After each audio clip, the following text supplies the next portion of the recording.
Le rover Perseverance de la NASA aurait trouvé son parachute dans le désert martien. Est-ce que c'est vraiment lui en réalité? Encore SpaceX! Hey, ils sont en feu à chaque semaine, ils en laissent pas passer une. Une fusée Falcon 9 transportant le vaisseau spatial Crew Dragon pour la mission d'Axiom Space et des touristes vers l'ISS a décollé vendredi avec la fusée SLS en arrière-plan. Wow! Il y a de l'action en Floride, ça, on n'en manque pas. Après la découverte de l'étoile la plus éloignée la semaine dernière, c'est autour d'une galaxie à 13,5 milliards d'années-lumière de la Terre. Il y a Starlink qui sont en feu, mais vraiment pas en France. On envoie des signaux aux extraterrestres. Qu'est-ce que vous en pensez? Il y en a qui me demandent pourquoi j'ai toujours un Raptor avec moi. Ben, c'est facile à comprendre, c'est mon animal de compagnie. Je l'aime. Donne-moi du café. Café! Là, je suis prêt!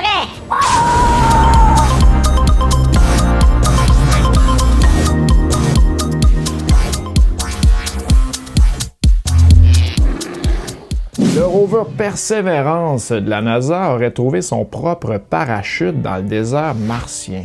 Est-ce que c'est vraiment ça? Le rover Mars Perseverance de la NASA a fait une découverte fascinante. 412 jours terrestres depuis son atterrissage sur la planète rouge. Un internaute aux yeux vifs a repéré les restes abandonnés du parachute du rover dans des images qui ont été prises le 6 avril. Bien que l'objet semble certainement être le parachute du rover, la NASA n'a pas encore confirmé officiellement la découverte. Les restes et l'emplacement du parachute ont été récupérés sur des images prises par Mars Reconnaissance Orbiter de la NASA peu de temps après que le rover à 6 roues ait touché la surface martienne en février 2021. Cet emplacement se trouve juste au sud de l'emplacement actuel de Perseverance. En d'autres termes, il est certainement possible que la caméra du mode Perseverance ait pu détecter le parachute plus d'un an après l'atterrissage. Le rover a parcouru beaucoup de terrain ces derniers temps, revenant d'abord sur certains de ses itinéraires précédents, puis s'aventurant au-delà de l'endroit où son minuscule hélicoptère drone Ingenuity Mars a effectué son premier vol en avril 2021. Ingenuity a d'ailleurs effectué dans les derniers jours son 24e vol. Wow! Perseverance se dirige maintenant vers une région plus rocheuse qui est le delta d'un ancien lit de lac asséché dans lequel il a atterri. Bien qu'il ne se déplace pas exactement à un rythme effréné, il a récemment battu son record quotidien de distance parcourue couvrant un impressionnant 800 pieds. Lors de la présentation de la vidéo de l'atterrissage sur Mars de Perseverance, la NASA avait prévenu les internautes. Parfois, on laisse des messages dans nos travaux dans l'espoir que d'autres les trouvent.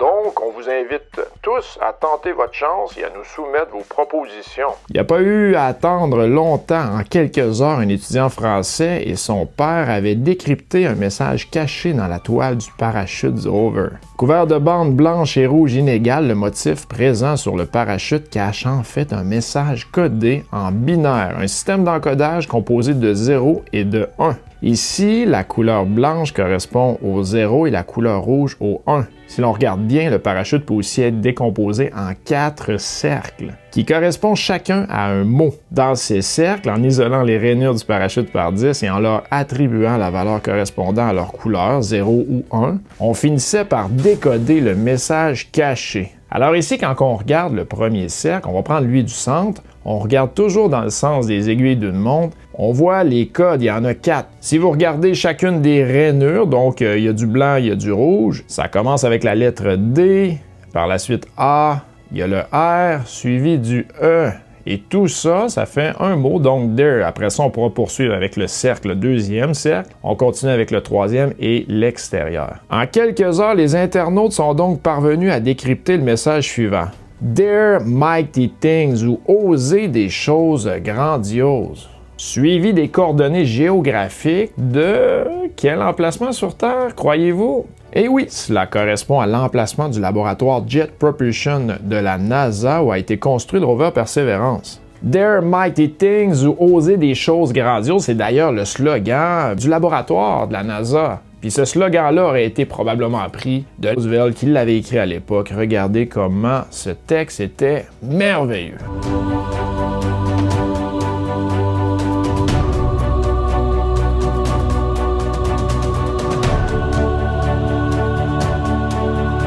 Un Falcon 9 transportant la capsule Crew Dragon pour la mission Axiom 1 ou AX-1 pour l'ISS a décollé du complexe de lancement 39A et la SLS sur le 39B juste à côté. Quel spectacle! Wow! Ça sent le spatial en Floride! Oui, la première mission commerciale d'un vaisseau spatial américain vers la Station spatiale internationale a été lancée en tant qu'éclaireur d'une nouvelle ère de vols spatiaux humains orbitaux commerciaux. La mission baptisée AX-1 a transporté 4 astronautes privés vers l'ISS pour un séjour de 8 jours. Michael Lopez Alegria, un employé d'Axiom et ancien astronaute de la NASA, commandera la mission avec 3 clients à bord.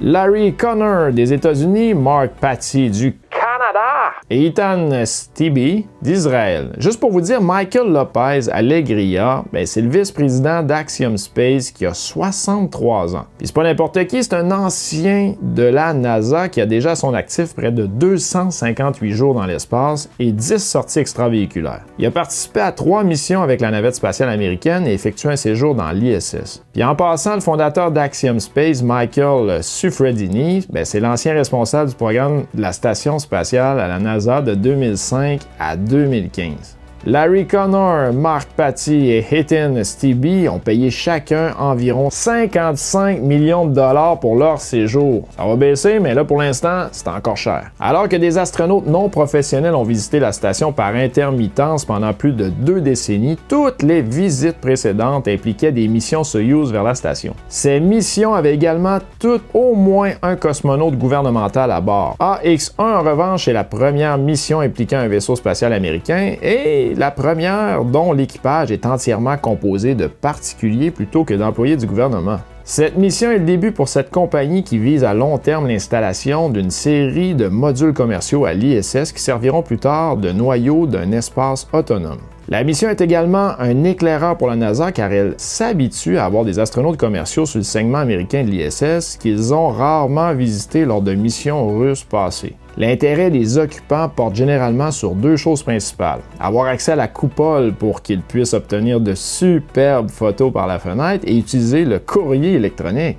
Axiom et la NASA ont travaillé en étroite collaboration sur divers aspects de la mission, de la quantité de formation nécessaire pour l'équipage AX-1 sur les systèmes ISS, à la détermination de la nourriture et autres marchandises qu'ils devaient apporter avec eux à la station. Axiom a un accord avec la NASA pour sa mission AX-2, un autre vol Crew Dragon vers l'ISS au début de 2023. La NASA prévoit de rechercher des propositions pour des missions supplémentaires d'astronautes privés après le vol d'AX-1. Fondé en 2016, Axiom se présente comme un fournisseur de services complets pour des missions orbitales destinées à des astronautes privés, des touristes, mais aussi des chercheurs qui pourraient monter à bord de l'ISS pour réaliser leurs propres expériences ou des acteurs pour réaliser des scènes d'un film. Son offre comprend notamment la formation, le transport et la planification des missions. Selon les dirigeants de la NASA, l'équipe de la station spatiale est vraiment ravie de cette mission unique en son genre et d'être à la pointe de la commercialisation de l'orbite terrestre basse. Ils sont vraiment ravis, oui, d'accueillir l'équipage d'Axiom à bord et ravis de faire partie de cette première mission historique. Ouais, mettons, hein. Selon eux, ils veulent être les meilleurs astronautes privés possibles. Ils veulent être de bons invités à la maison. Calme. Sinon, je vous mets dehors, saute. Dehors, saute. Qu'un parachute. Elon Musk accélère sa constellation Starlink. Il y a juste un problème, c'est pas le meilleur contexte pour faire ça, là. Je vous explique.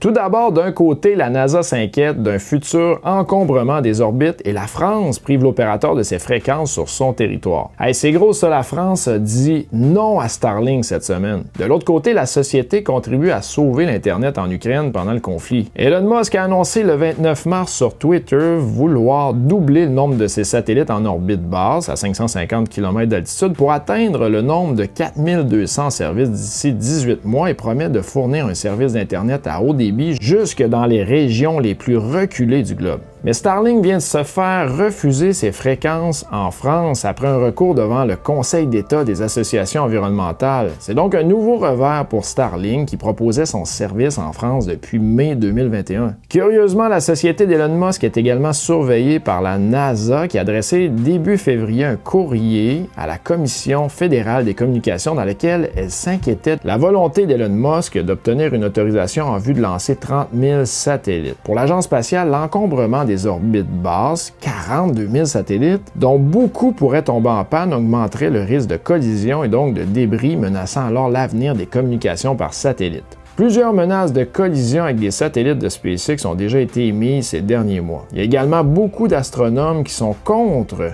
car ces satellites polluent leurs observations scientifiques. Mais Elon Musk apparaît aussi comme le sauveur de l'Internet en Ukraine après y avoir livré début mars un grand nombre de kits de connexion au réseau Starlink. Le réseau ukrainien était régulièrement visé par des cyberattaques menées par des opérateurs russes qui pouvaient faire craindre une coupure des réseaux de télécommunications. Le réseau Starlink est utilisé par les forces armées ukrainiennes afin de piloter dans l'obscurité des drones dotés de systèmes de vision nocturne pour des missions de reconnaissance ou d'offensive. Les antennes Starlink peuvent recevoir des signaux, mais aussi en émettre, et ces émissions peuvent être repérées et écoutées par les détecteurs russes. Cela peut s'avérer dangereux si un missile à tête chercheuse est lancé vers une station Starlink. Elon Musk leur a d'ailleurs suggéré de mettre les antennes loin d'éléments vitaux et de les déclencher seulement par intermittence afin d'éviter de se faire repérer. L'Internet via Starlink est aujourd'hui disponible dans le nord des États-Unis, le Canada, l'Europe centrale et l'Europe du Nord. Pour défendre son projet, selon Elon Musk, les tarifs ne sont vraiment pas compétitifs. Alors ne vous en faites pas, Starlink ne va pas démocratiser l'accès à Internet, mais il va quand même encombrer pas mal l'orbite basse terrestre. Ça va être à suivre. Pour ou contre, on aime ça regarder le ciel. Mais c'est quand même pratique. Des astrophysiciens ont découvert la galaxie des débuts de l'univers. Wow! Encore une découverte! Wow! Ah! Une équipe d'astrophysiciens a annoncé avoir découvert une galaxie à 13,5 milliards d'années-lumière de la Terre, ce qui correspond à la plus lointaine jamais observée. Ça veut dire seulement 300 millions d'années après le Big Bang, donc lorsque l'image de cette galaxie a commencé à voyager vers nous. Selon les astrophysiciens de Harvard, la petite tache rouge sur l'image que vous voyez là serait la galaxie la plus lointaine que l'on ait observée. C'est un nouveau record qui nous emmène loin dans l'espace et dans le temps. HD1 se trouve à 13,5 milliards d'années-lumière de nous. Il aura fallu 1200 heures d'observation au travers de 4 puissants télescopes. Les mesures ont eu lieu dans l'infrarouge car du fait de l'expansion de l'univers, tous les objets lointains s'éloignent de nous. Et plus ils sont loin, plus ils s'éloignent vite. Cette vitesse de fuite est à l'origine d'un effet Doppler qui décale leur lumière vers les grandes longueurs d'onde correspondant à l'infrarouge. Toutefois, si nous nous trouvions à côté de HD1 sans effet Doppler, elle brillerait fortement dans l'ultraviolet.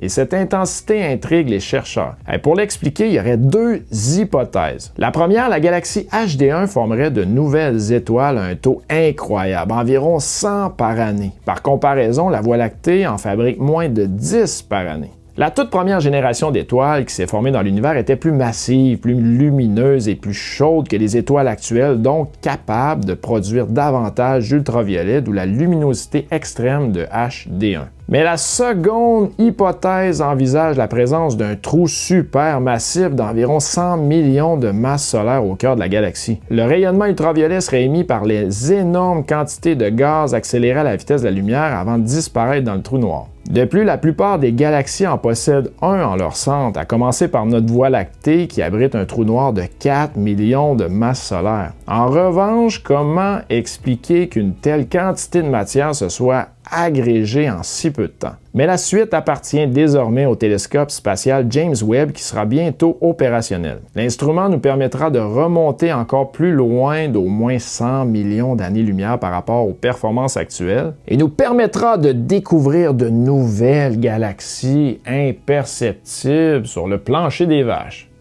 Hein? Pour ceux qui ne le savent pas, James Webb Space Telescope, il n'est pas du tout sur Terre, il est très très loin. L'équipe internationale scientifique propose d'envoyer un nouveau message dans l'univers.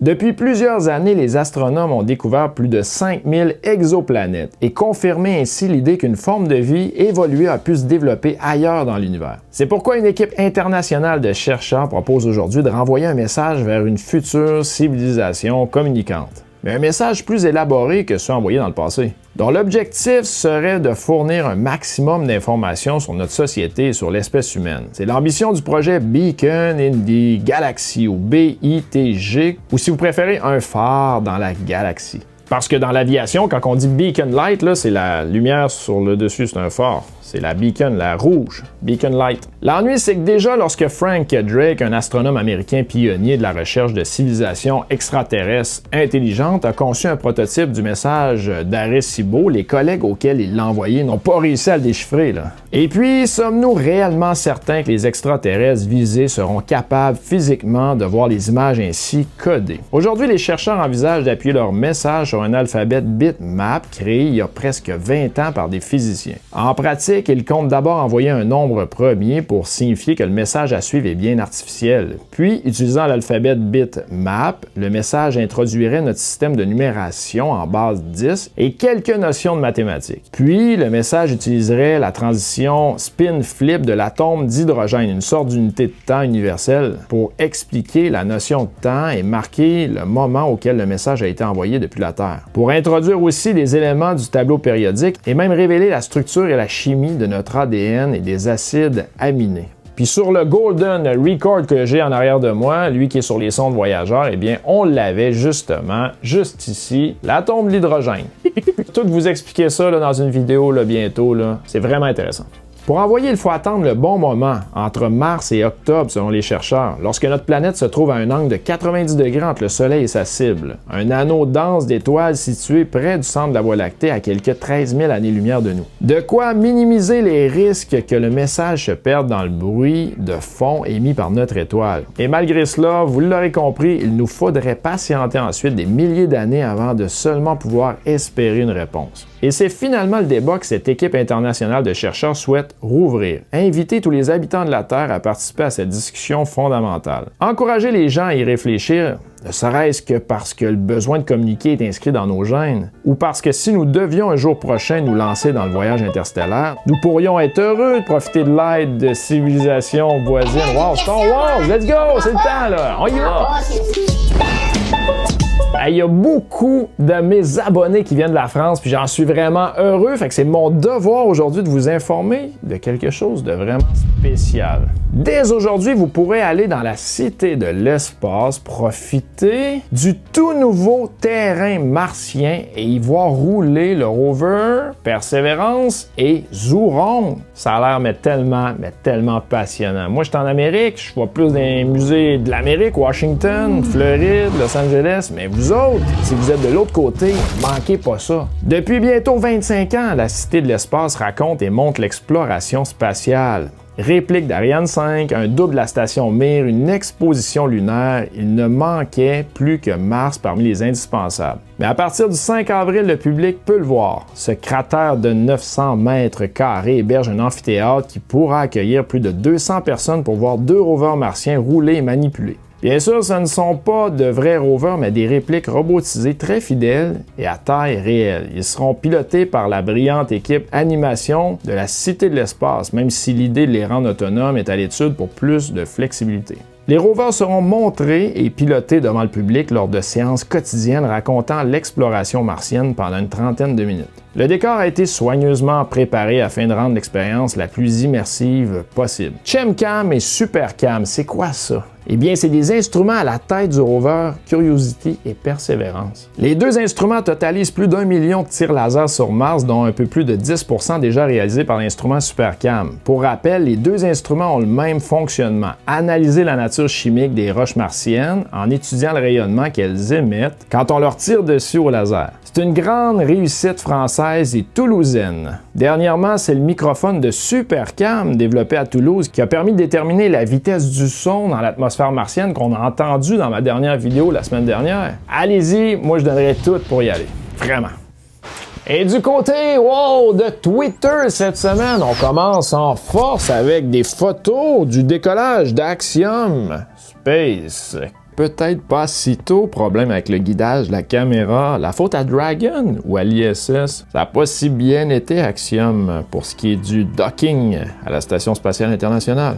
La NASA a annoncé hier que la répétition générale du lanceur lunaire SLS recommencera mardi partiellement puisque seulement l'étage principal sera rempli. Ensuite, le lanceur retournera au VAB pour être réparé après les problèmes rencontrés lors des précédents essais. OK, ça va être à suivre, donc ça n'a pas été si bien, la fameuse répétition de la NASA. Donc, la NASA reporte le test crucial de la mission lunaire Artemis 1 au 12 avril. Ensuite, revenez en arrière pour évaluer si le clapet anti-retour à hélium gênant doit être remplacé. C'est une procédure VAB. Si c'est nécessaire, il va falloir ramener la fusée SLS au VAB. Ouf, des délais. On s'en attendait. On a ici l'astronaute français Thomas Pesquet qui a voté à Cologne, en Allemagne, non loin du centre des astronautes européens. Il s'avère que NASA Perseverance a une photo de son back shell, son parachute, comme on a parlé avant. Cette vue, réalisée à partir d'une image prise avec sa masse Cam Z droite le 8 avril, où le sol 403 montre un meilleur angle du site d'impact et montre la séparation du parachute et de la coque arrière située à environ 510 mètres du rover. Dans ce tweet, on dirait qu'un camion de livraison Raptor 2 a été déchargé ce matin juste avant mon arrivée. Ça a été pris à 7h27